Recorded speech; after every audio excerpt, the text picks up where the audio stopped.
Amém, irmãos. Vamos abrir a nossa Bíblia em 1 Coríntios, capítulo de número 11, a partir do versículo 17, nós vamos estar lendo, né?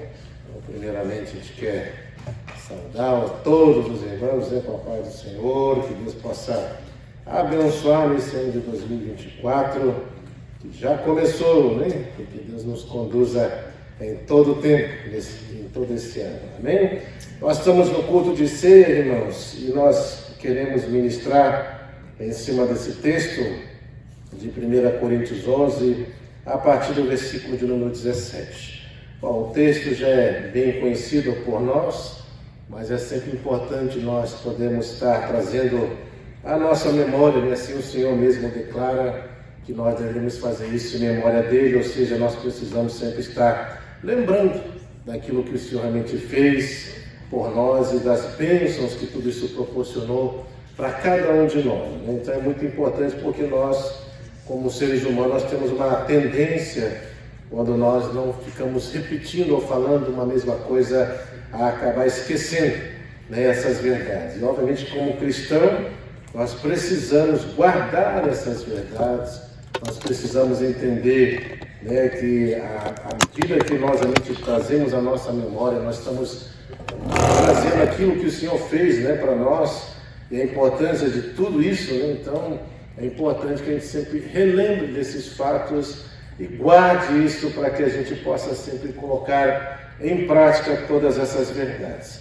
Então, a partir do versículo 17, é só para que os irmãos possam se contextualizar. Nós sabemos que essa carta foi o apóstolo Paulo que escreveu, ele está direcionando a igreja aí na cidade de Coríntios, a esses irmãos, e obviamente ali, como qualquer outra igreja, todas as igrejas, obviamente de modo geral, todas elas têm problemas, né? Não existe igrejas perfeitas. Na verdade, a única igreja perfeita é quando estiver lá no céu. Enquanto nós não estivermos lá, a igreja vai sempre ter problemas, até porque nós estamos lidando com pessoas pecadoras e obviamente, por nós sermos pecadores, nós vamos falhar, vamos errar, e como comunidade nós vamos precisar sempre ter ação, né, prática do amor, do perdão, da unidade, da comunhão, porque é necessário para que a gente possa prosseguir e avançar como igreja. Então Paulo, aqui nessa carta, obviamente que Paulo ele é o fundador dessa igreja aqui em Coríntios, e se nós formos observar, nós vamos ver que a igreja ela tem muitas coisas importantes, né? Questão doutrinária, manifestação de dons espirituais. No início da igreja nós vamos ver que é uma igreja que literalmente tinha essa unidade, tinha essa comunhão, mas no decorrer do tempo, né, nós percebemos, depois que o apóstolo Paulo já não estava mais aí liderando, a gente começa a perceber que começa a surgir muitos problemas, né, na questão de manifestação dos dons, a maneira de usar os dons espirituais, problemas de pecados não resolvidos, né? Que aí até os próprios historiadores falam que tal pecado, se fosse feito lá fora, né, porque nós vamos ver um pecado aqui de um rapaz que acabou dormindo, né, com a mulher, né, do seu pai, e então a gente vê que lá fora isso não seria aceito, né? Dentro da igreja muito menos, mas que estava sendo tolerado, né? A gente vê problema na questão da celebração da ceia, com relação à ordem do culto, né? Porque não existia uma ordem, né? Era meio que bagunçado, né? Se nós pudéssemos expressar uma palavra específica, né? Até porque uns estão ali louvando, outros estão entoando cântico, outros estão falando em línguas, e tem um que está ali cantando, enfim, havia uma desordem nesse sentido, e Paulo então orienta a que nós viemos como igreja realmente a fazer tudo com ordem e com decência. Então, é uma carta assim que traz várias recomendações. Na verdade não são coisas novas, são coisas que eles já sabem, mas é importante que eles viessem a trazer a memória dele todos os ensinamentos para que eles pudessem voltar novamente à prática do verdadeiro evangelho, né? Então basicamente é isso que Paulo vai orientando, e dentro desse contexto de 1 Coríntios 11, ele também vai trazer orientações acerca da celebração da ceia, porque as pessoas agora já não estão mais celebrando a ceia do Senhor como deveria celebrar.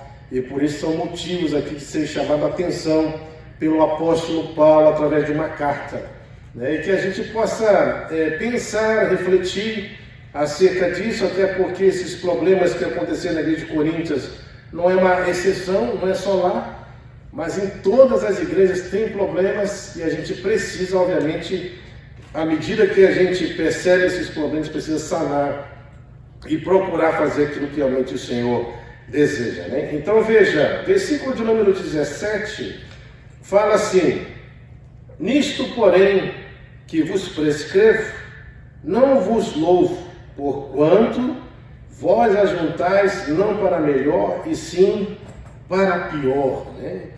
Então veja o grande problema aqui. Você já imaginou, nós sempre chamamos a atenção de que nós estamos juntando não para o melhor, mas para o pior, né? E obviamente que a gente precisa então discernir o que é esse ajuntar para pior, né? Ele vai explicar, no versículo 18 ele vai explicar o que é se juntar para pior. Ele fala, porque antes de tudo estou informado, isso aqui é uma informação importante, né? Alguém chegou a falar isso, né? Chegou essas informações ao apóstolo Paulo, provavelmente por escravos, né? Que a carta aí declara, né? E a gente vai ver que essas cartas chegam, essas informações chegam ao apóstolo Paulo, e aí então o apóstolo Paulo então escreve essa carta para poder exortar, chamar a atenção dessa comunidade. Então ele fala, porque antes de tudo estou informado haver divisão entre vós, quando vos reunides na igreja, e eu em parte o creio. Por que Paulo fala que em parte ele crê? Porque obviamente que existem dentro da igreja, isso é uma coisa natural, que não é 100% da igreja que vive assim, mas obviamente que a igreja está sofrendo, porque existem grupos que estão vivendo dessa forma, e é por isso que ele chama que em parte eu creio, porque ele sabe que não é todos da igreja que estão dessa maneira, mas obviamente uma boa parte está contaminada, uma boa parte está cometendo coisas contrárias àquilo que realmente a palavra de Deus ensina, e principalmente contrárias às orientações que o apóstolo Paulo deixou para essa igreja. E o interessante de tudo isso aqui, irmãos, é nós percebemos, né, claramente, né, a importância, porque isso aqui é um fato, né? Nós como líderes, nós não vamos saber tudo, esse é um fato, não tem como, nós não temos bola de cristal para saber tudo que está acontecendo. A forma de nós sabermos o que está acontecendo é quando chegam informações até a nós como liderança. E é muito importante que haja, não é no sentido de haver fofoca na igreja, mas é no sentido de que todas as vezes que nós tivermos percepção de algo que vai ser prejudicial, ou está sendo prejudicial, ou está prejudicando de alguma maneira o corpo de Cristo, nós temos que agir. Nós não podemos ficar, né, simplesmente observando essas coisas acontecerem e já fala, deixa que a coisa vai se resolver. Não, lembre-se que Deus colocou responsabilidade sobre nós, e obviamente que Deus usa as nossas vidas para poder realmente sanar os problemas. E aqui nós vemos que pessoas estão sendo usadas, pessoas que foram ousadas de chegar a informar o apóstolo Paulo, falando, apóstolo Paulo, está acontecendo isso, e graças a essas informações, ele pôde então agir para consertar. Agora, por que isso é importante? Porque a Bíblia fala que Deus corrige a quem? A quem Ele ama. Então, todas as vezes que nós estivermos cometendo coisa errada, é obviamente que Deus então vai providenciar mesmo para nos corrigir. E uma das formas que Deus nos corrige é que é usando pessoas.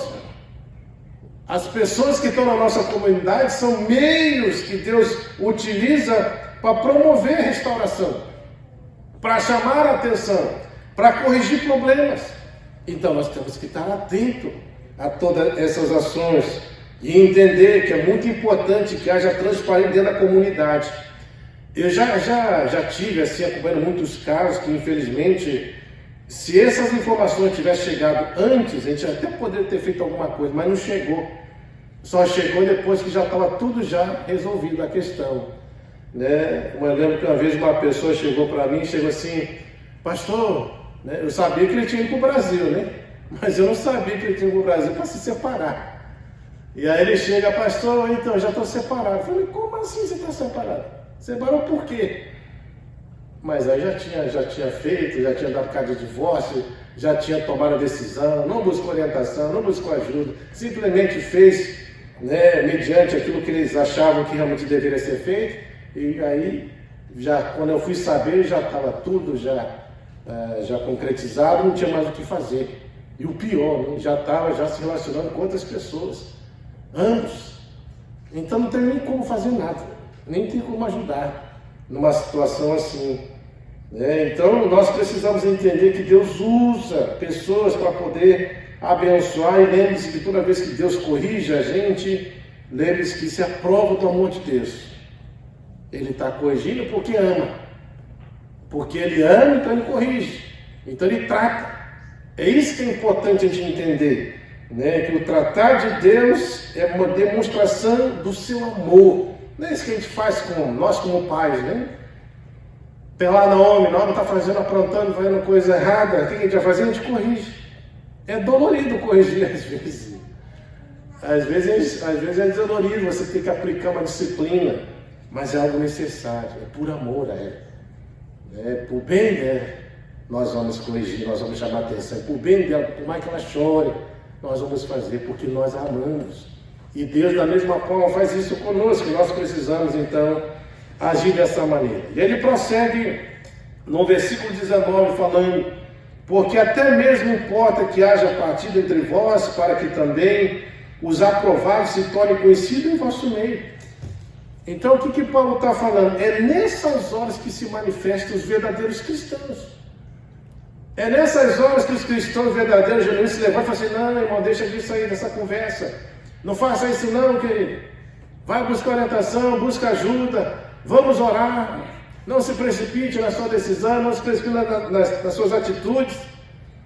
Os irmãos se levantam nessa hora, os verdadeiros, os aprovados. Aqueles que são guiados, direcionados pelo Espírito, quando percebem alguma coisa, está lá se manifestando. Então, todas essas ações, elas são importantes, porque são meios que Deus utiliza para poder realmente manifestar o poder da graça, o amor dele, a sua compaixão, a sua grande misericórdia por nós. E aí o 20 fala: quando, pois, vos reunides no mesmo lugar, não é ceia do Senhor que comeis. De fato, era isso aí mesmo.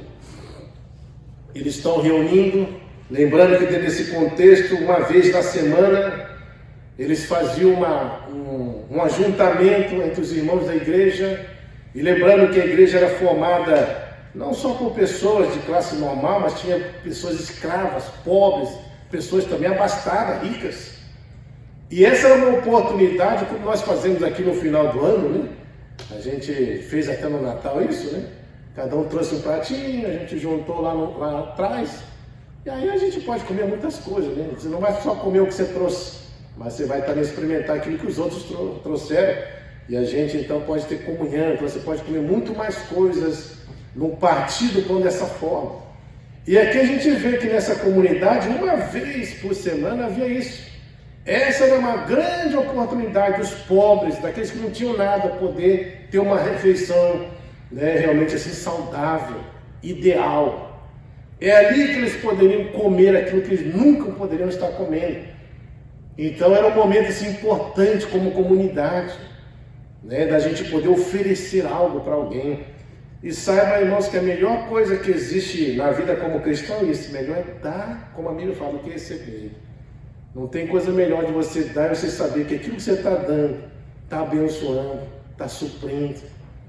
Eu tenho certeza que essas pessoas que estão lá em Ishikawa, que estão sofrendo com esse terremoto, quantas delas, né, não são gratas por todos aqueles que estão ali doando, seja uma garrafa de água, seja qualquer coisa, irmãos. Porque a gente não está naquele contexto, mas você imaginou ficar assim, para para pensar, ficar sem água, sem luz, sem a sua casa, tem que dormir em ginásio, como se fosse aqui, né? Sem o conforto do seu lar, sem nem perspectiva do futuro, do que vai acontecer, de quanto tempo vai levar para restaurar a situação. Pessoas sem remédios, sem alimentação adequada, porque vai ter que comer aquilo que tem ali. E eu já ouvi falar que as pessoas estão comendo, geralmente estão recebendo um nigiri, água, né? Óbvio que está chegando outras coisas, né? Mas geralmente o Cristo distribui porque é muita gente, né? Mais ou menos é mais ou menos isso. Então a gente vê assim que a necessidade é gigantesca. Então dentro da comunidade de Coríntios havia pessoas necessitadas. E quão bom é você poder dar. Quão bom é você poder doar. Quão bom é você ter essa graça de Deus, de você ser uma pessoa abastada a tal ponto de você poder doar. Muito mais além daquilo que você pode, porque você tem condições para fazer isso. E o que Paulo aqui está chamando a atenção desses irmãos é exatamente isso. Né? Ele falou assim, quando vocês estão reunidos não é para ser do Senhor. Que ceia do Senhor é essa que vocês estão celebrando? E ele vai chamar a atenção, né, acerca de como eles estão celebrando. Lembrando que nós fazemos aqui o que? Nós pegamos o pão, né, depois comemos, né, depois pegamos o cálice e bebemos. Mas aqui nesse contexto aqui, entre o partir do pão e beber do cálice, tinha uma refeição. É uma refeição que existia. Por isso que aí no final do versículo 33, 34, Paulo vai chamar a atenção desses irmãos aí. Ele vai chamar a atenção. E aqui ele está falando exatamente dessa refeição, dessa ceia que era feita. Onde a igreja se reunia para que todos pudessem estar ali comendo juntos, né? Todos, sem exceção, todos comem. E isso é interessante, né? Porque Jesus mesmo, né? Aqui, veja só, no versículo de número 21, porque ao comeres cada um toma antecipadamente sua própria ceia, e há quem tenha fome, ao passo que há também quem se embriague. Você já imaginou uma situação dessa na igreja, irmãos? Você está se fartando, comendo, enquanto tem outro lá que está passando fome. Você não se importa com quem está passando fome. Outros estão se embriagando, estão bêbados dentro da igreja. E a Bíblia fala que o culto a Deus tem que ser racional. Como é que você vai prestar culto racional bêbado? Não tem como prestar. Mas eles quebram aqui um princípio interessante. Que Jesus, quando está na ceia, o que Jesus faz? Ele pega o pão, não é isso? Dá graças ao Senhor e reparte. A pergunta é, quem que ficou sem receber pão? Ninguém, não é isso? Todo mundo recebeu. Ele vai lá depois dar graças ao vinho. Aí a pergunta é, quem que deixou de beber? Ninguém deixou de beber. Todo mundo comeu e bebeu. Isso quer dizer então que aqui é uma preocupação nesse sentido de você poder realmente o quê? Suprir a necessidade de todos. Esse é o princípio da igreja, da comunidade primitiva, da igreja inicial. Que você vai ver ali que eles estão juntando recursos e fala que à medida que a necessidade eles iam lá e ajudavam. E aí fala que não havia necessidade entre eles. Por quê? Porque havia essa preocupação de sempre estar ajudando. Agora você imagina. Vamos pensar aqui dentro do nosso contexto como Inasal. Imagina aqui, do nosso grupo que está aqui, a gente sabe que tem alguém necessitado e a gente deixa necessitado. Não faz nada para essa pessoa que está necessitada. Isso não é vida cristã.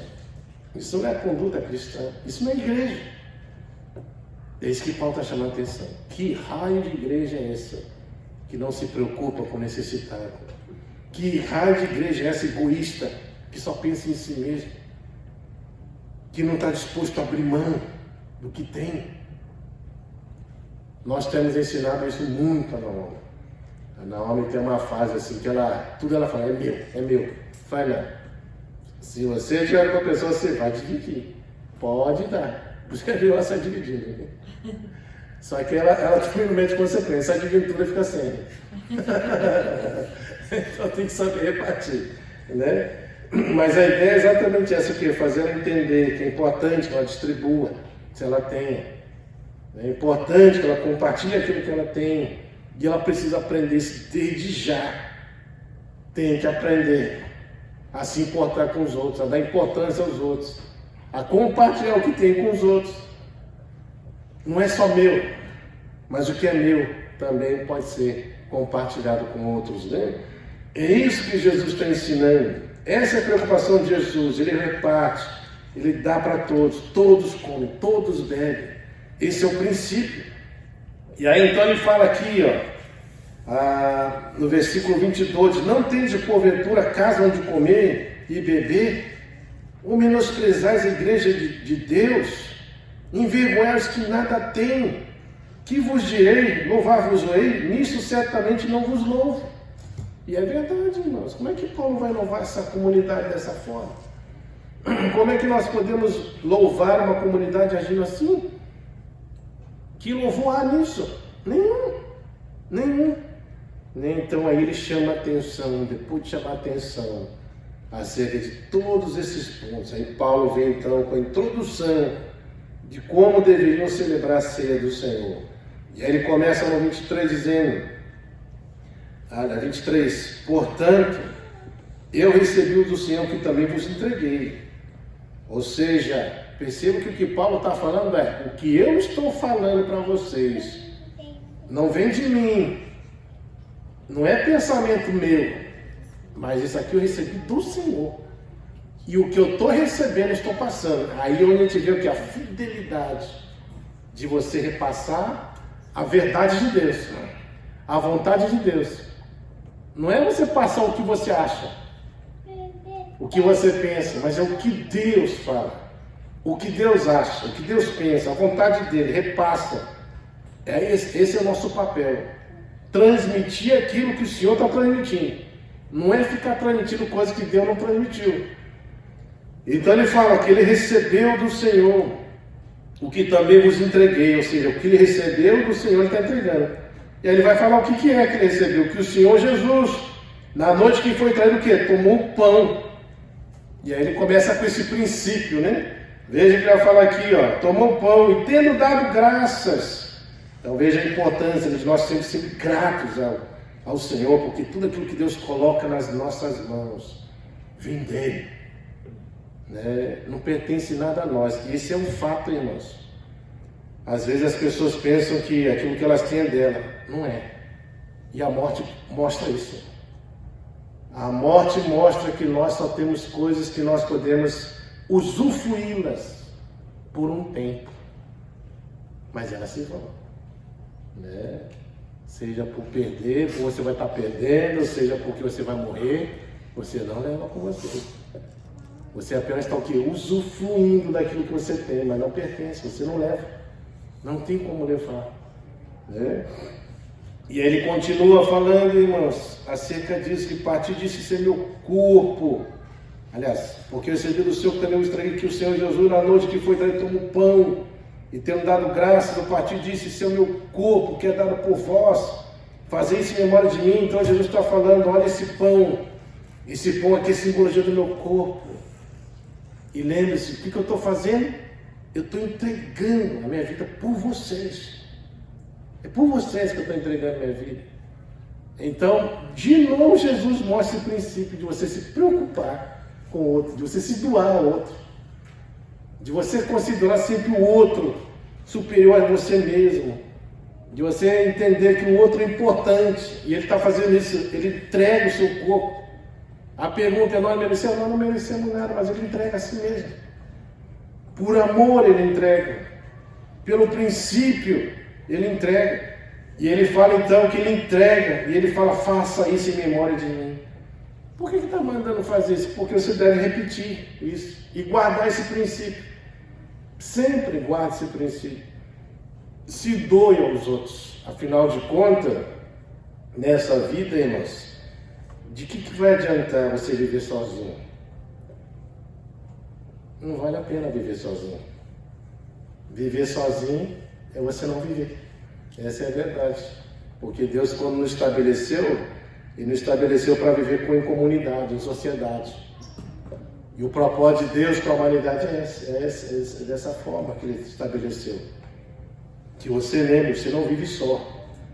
Na verdade, nós vivemos para os outros. E assim é mesmo. Né? Se você for analisar toda a sua história de vida, você vai ver, você sempre está vivendo em prol de outros. Na fábrica nós fazemos isso. Na família nós fazemos isso. Não é? Nós pais fazemos isso com relação aos filhos.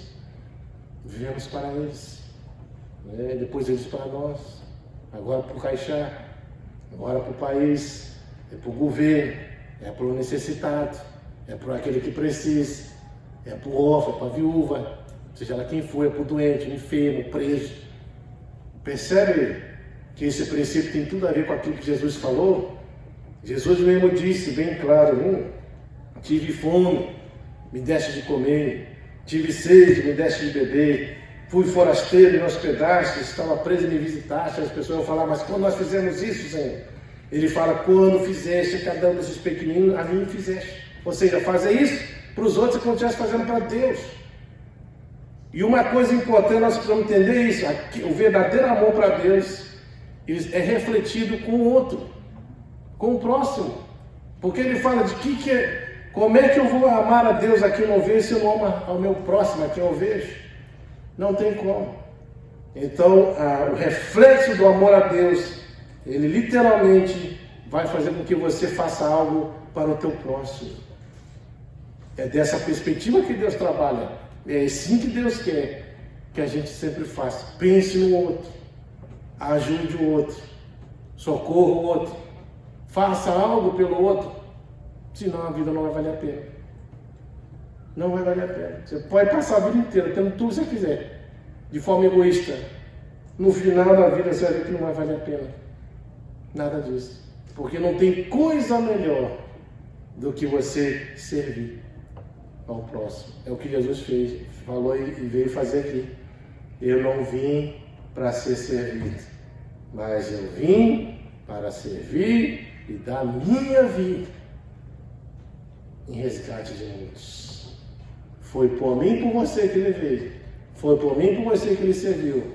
Foi por mim e por você que ele se entregou. Então, da mesma forma, nós também precisamos nos entregar, se doar ao Senhor da mesma maneira. É assim que ele trabalha. E aí ele continua. Ele fala, por semelhante modo, depois de haver ceado, tomou também o cálice, dizendo, este cálice é a nova aliança no meu sangue. Fazer isso todas as vezes que bebedes em memória de mim. Então a gente veja que esse sacrifício de Cristo agora nos faz entrar numa nova aliança com o Senhor. O que Jesus fez nos permite hoje nos tornar literalmente filhos, fazer parte do seu reino, estar livre de uma condenação. É por isso que o Romanos 8:1 fala que aqueles que estão nele não têm mais condenação, estão livres. E ele fez isso por nós, ele sacrificou isso por nós. Ele inaugurou uma nova aliança no seu sangue, através do seu sacrifício, para que você pudesse nos ter vida. E ele fala no 26 que isso deve ser uma ação contínua. Ele fala, porque todas as vezes que comer esse pão, bebedes o cálice, anunciais a morte do Senhor até que ele venha. Ou seja, até quando nós devemos fazer isso? Até quando o Senhor voltar. Até quando devemos guardar esses princípios da memória? Até quando o Senhor voltar. E nós temos que praticar, irmãos, continuamente estar praticando, vivenciando, colocando isso no nosso dia a dia, porque é isso que vai produzir diferença, é isso que vai nos tornar a cada dia mais próximo daquilo que Deus quer, semelhantes a Ele. E é isso que Ele deseja, que a cada dia nos tornemos parecidos com Cristo. E a gente precisa praticar isso aqui, vivenciar isso aqui, cuidar disso, trazer a nossa memória para que a gente possa lembrar sempre de todas essas verdades. E nós sempre falamos que toda vez que nós vamos participar de ceia, nós sempre precisamos ter 3 coisas importantes em mente. Primeiro, que a ceia fala acerca da morte dele, ou seja, trazer somente ao sacrifício de Cristo. Segundo, ter a esperança de que esse que está falando aqui, que é o próprio Senhor, ele diz que vai voltar.